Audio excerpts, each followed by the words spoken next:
Hey YouTube, well, this is going to be an extended test drive of my 2008 Lexus IS250. Doing a lot of back and forth to school today, so I'm going to do about 150 miles just going back and forth to school today. So I'm going to take you on about a 25-minute drive to school, so some of you guys can see what my daily drive is like. Some of you guys are interested, some of you guys aren't, so don't watch.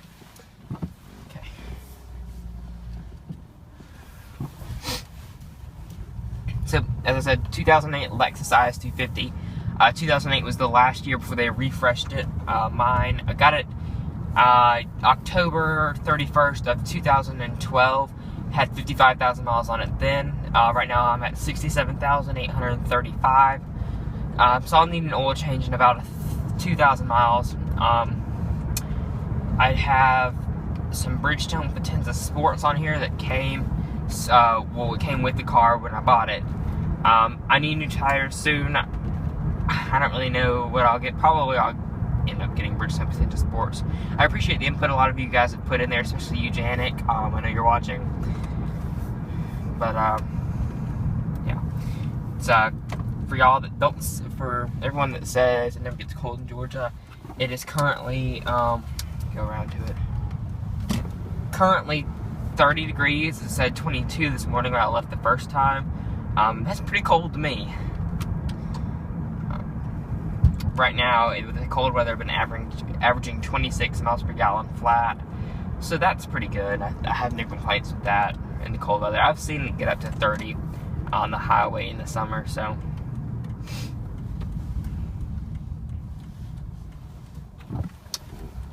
And of course, this is a 250, so it has Lexus's 2.5 liter V6 engine. Produces 204 horsepower and I think 185 pound-feet of torque. It's adequate to get this car out of the way, this compact sports sedan. When there's one or two people in here, this car is definitely not meant for 3 or 4 people. So if you're trying to haul that many, don't look at the IS250.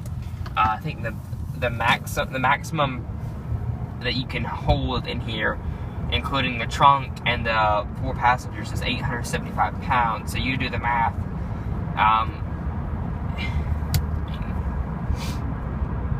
But this is one of the more basic ISs. The optional features it has is the upgraded alloy rims, has the HID headlights, and that's about it. I'm going to close this sunroof shade just so we can minimize some of the wind noise. But here we're just on a 2-lane back road. And of course, all ISs came with the dual-zone automatic climate control, 13-speaker Lexus premium audio system with a 6-disc CD changer and aux port and satellite, XM satellite radio.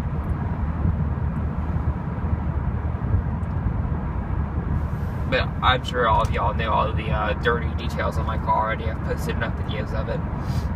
This is just more of an extended test drive because I didn't realize I really haven't ever done a test drive video for you guys, so I hope this goes all right and it's not too much of me rambling. But we'll just see.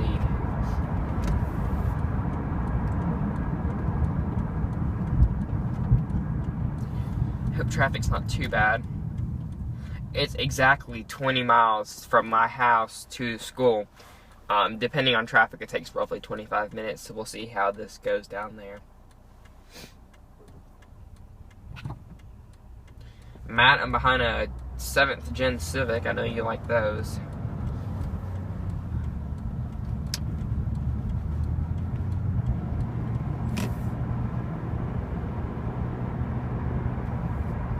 This video is being filmed with my iPhone 5S, so please comment how the video quality is. If it's not too great, then I'll go back to using my Sony Handycam.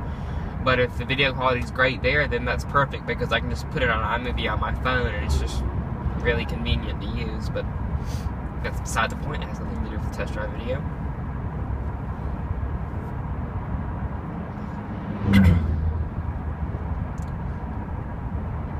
Like all Lexuses and most Toyotas, when you're on a 4-lane road or a 2-lane highway like this and there's no idiots in front of you going under the speed limit, the car feels very smooth. It's got that Lexus It's got the smooth ride quality. It just, on this nice pavement, it just loves to glide, and it feels very, very planned into the road. I will say that. Of course, this is rear-wheel drive, like a proper sports sedan. But yeah.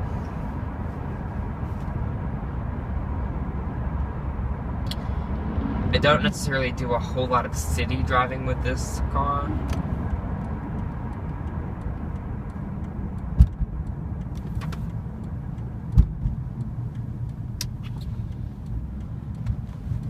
And y'all are stuck underneath the passenger side headrest, so I hope the view is okay.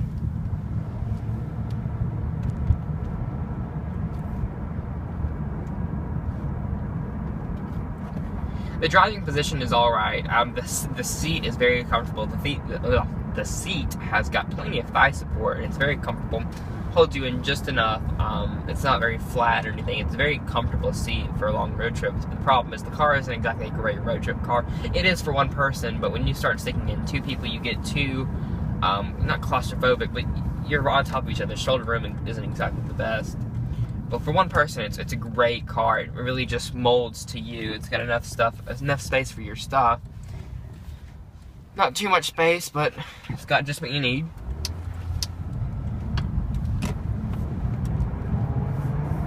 See, acceleration isn't that bad. This isn't exactly full throttle. This is about halfway. And the transmission in this car is a really good transmission. It has a 6-speed automatic transmission with the paddle shifters back here in the manual sport mode.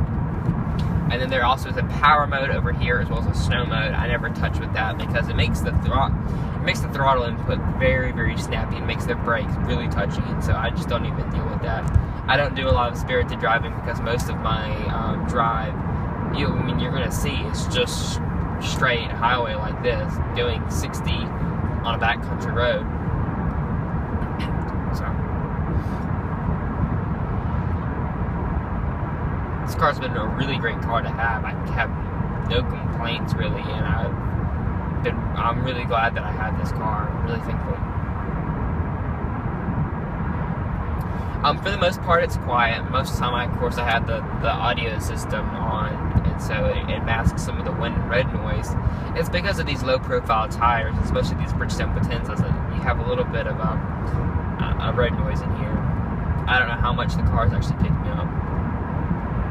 But the suspension is great. I mean, all these bumps and potholes I'm going over right now, I just pretty much keep on gliding as best as the car can do. One downside I will give the driving position of this car is that for someone of my stature, I'm 6'2".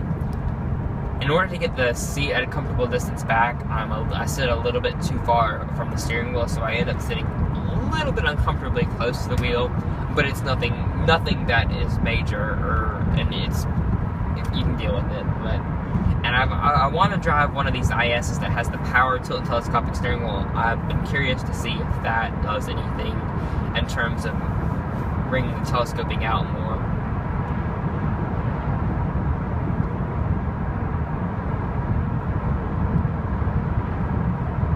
There was a dead bird attached to the front of that GMC Terrain. Really classy.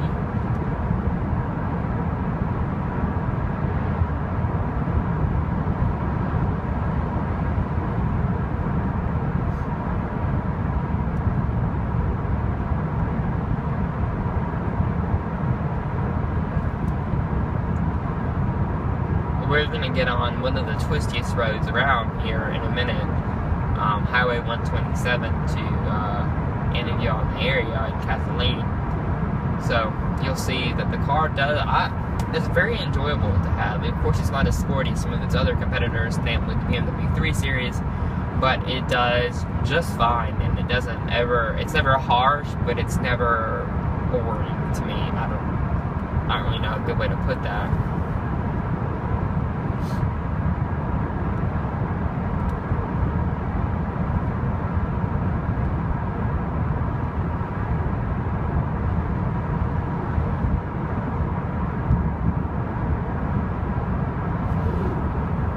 And I do apologize for any sun glare. It's 10:30 in the morning. There's not a whole lot I can do about that. we're going to stop here kind of aggressively, put it in the sport mode, it automatically downshifts to 4th gear.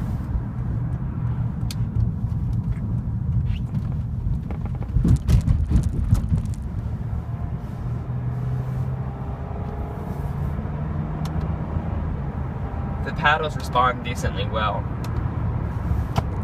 And I'm sure you heard there's a rattle coming from the passenger side D-pillar. This car was involved in a pretty severe parking lot accident. It got sideswiped in a Walmart parking lot, and the B-pillar had to be replaced, so I'm sure there's something in it that's just loose, and it's not really that bothersome. So the moral of the story, guys, is don't ever take your car to Walmart.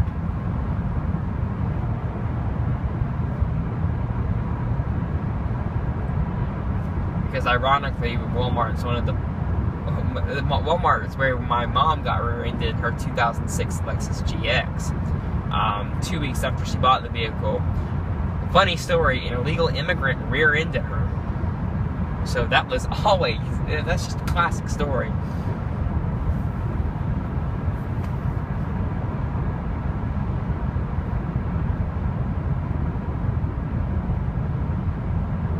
See, the car is very quiet on this smooth road. It just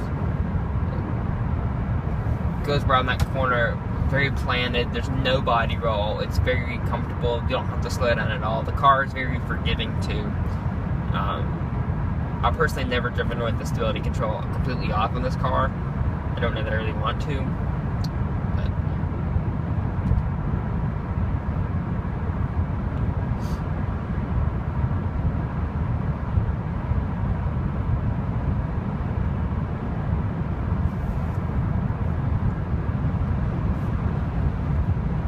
Going on this corner right here is really pretty enjoyable.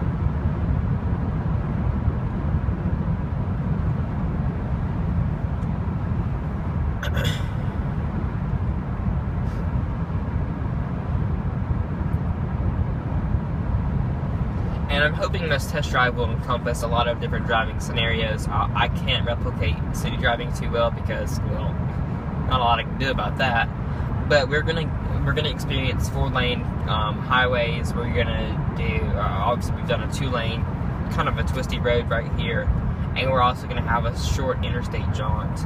And I really am wondering what this guy is doing, walking his dog in the middle of 127. That's really special.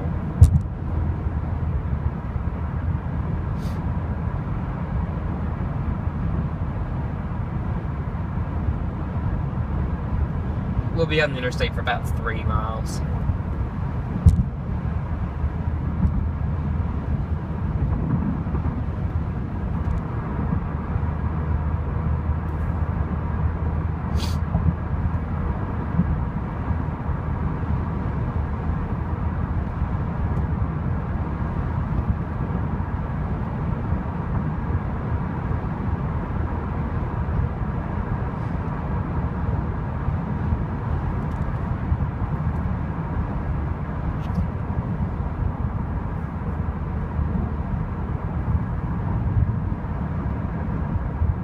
There's a Lexus SC, early 90s edition.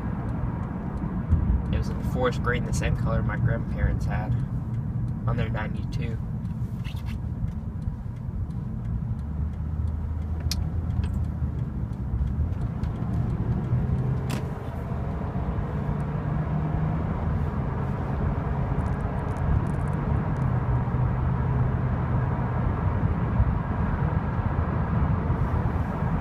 We're gonna set cruise right here on 60 because this road's famous for speed traps.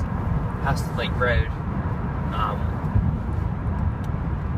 One thing that I do really like about all Toyotas is the placement of the cruise control, and I know that's a really small and minuscule thing, but the little stalk they have down here that they've been doing for literally ever is so convenient, and I love just tapping it and hitting it. Of course, I just decrease my speed by hitting it there, but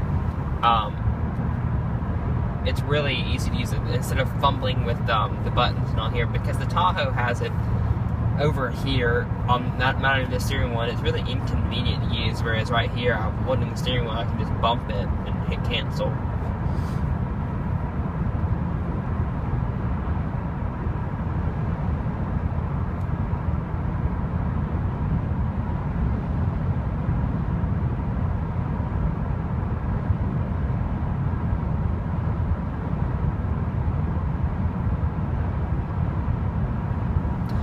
if any of you guys know anything about these second generation ISs, if it's possible to find a nav unit from a similar model and stick it in here, because I don't have nav, is that possible? I really would like, I think it'd be enjoyable to have this car with the navigation system, just experience that.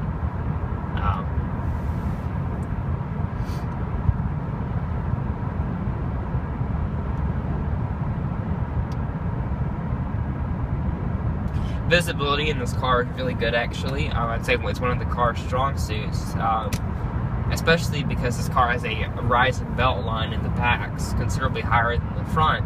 I was surprised at how good the visibility is. It's extremely easy to see out of this vehicle.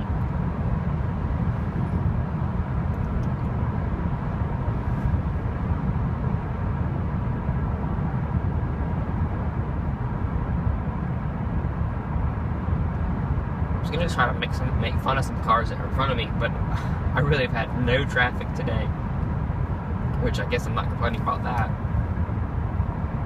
Oh, there's a Prius C. I don't see too many of those.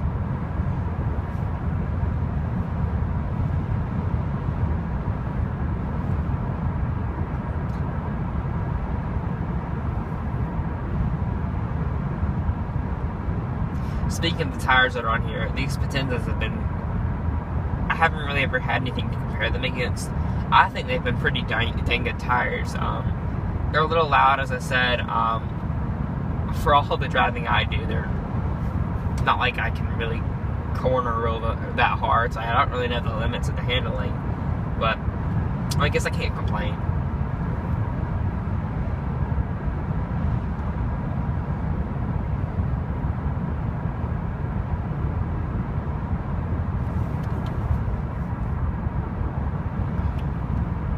Now we're going to get on another 4-lane road and head out to the interstate. Bypass Perry.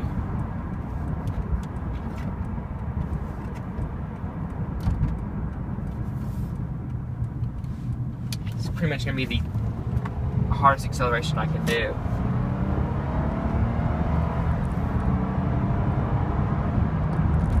That was probably a 30 to 60, and it, of course, does just fine.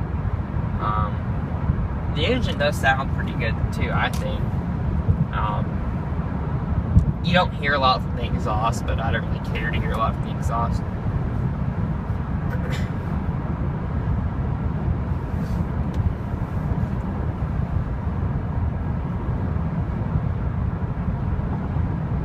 The engine pulls decently well. It's not nearly as powerful as the 3.5 liter V6 Toyota puts in their cars, which is a fabulous motor.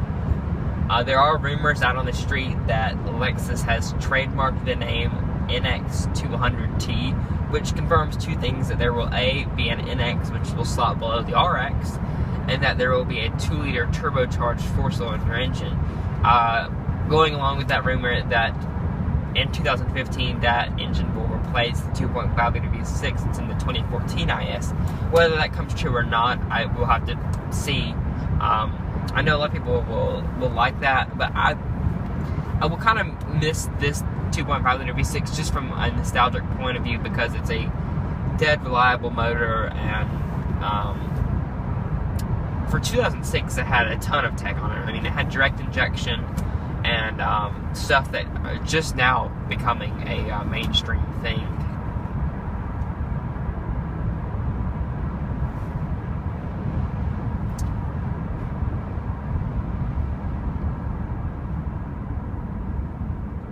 The brakes are good, really good actually. They're very grabby, not very spongy like a lot of other Lexus products are.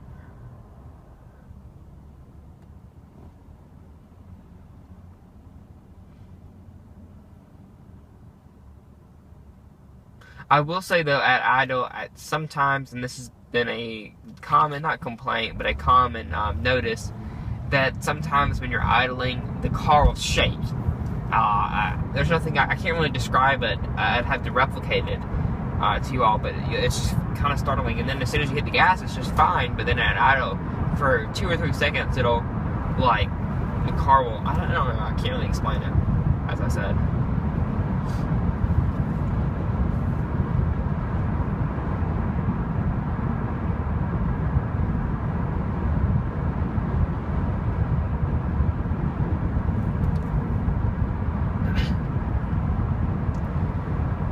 I guess Mr. Camry in front of me hasn't decided to see the speed limit sign that says 55 miles an hour.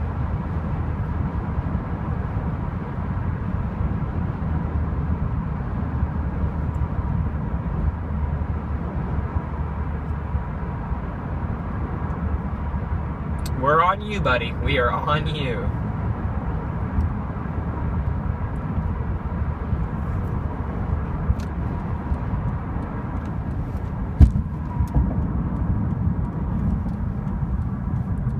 So we're going to be merging on the highway, or Interstate 75 southbound.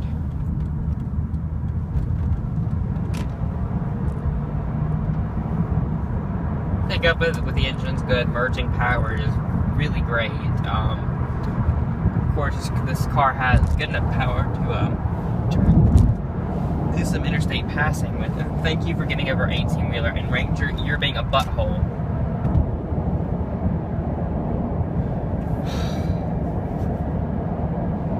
You guys are about to see me do an interstate pass.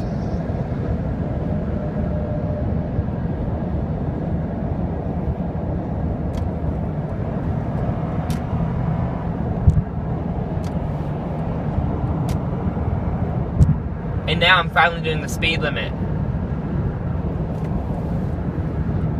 That was ridiculous.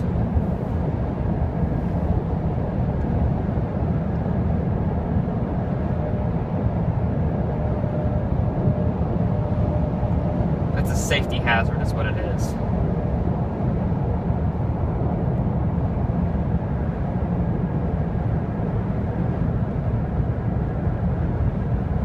Not to mention, but it also impedes the flow of traffic.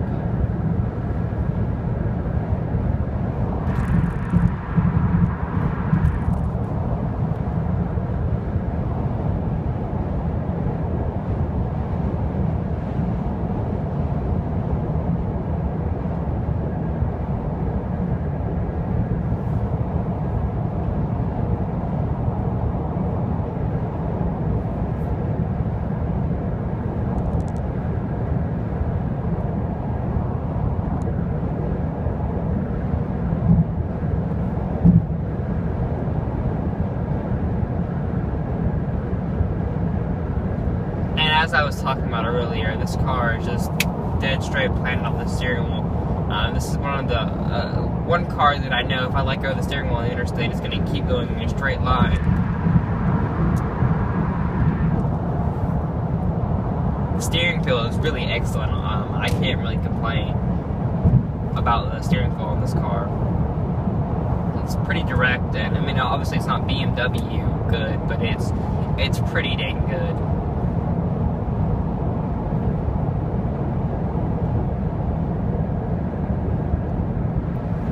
We're going to get off the interstate here.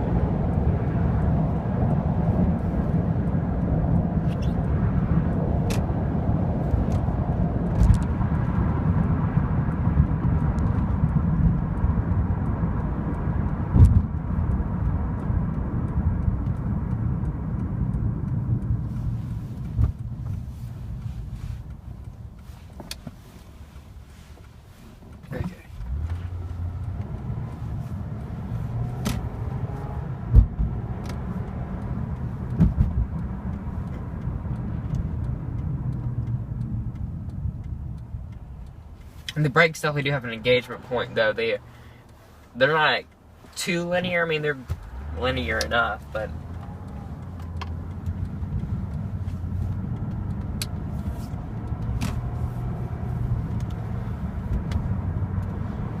for the past 13 or so thousand miles that I've had this car, I've been extremely pleased with it. Can't ask for a whole lot more from it, but I've really been happy with it, the miles I've had it, and I really hope to have a whole lot more miles with this car. So I'll update you guys as I go. But until then, that's pretty much the end. Thanks for watching.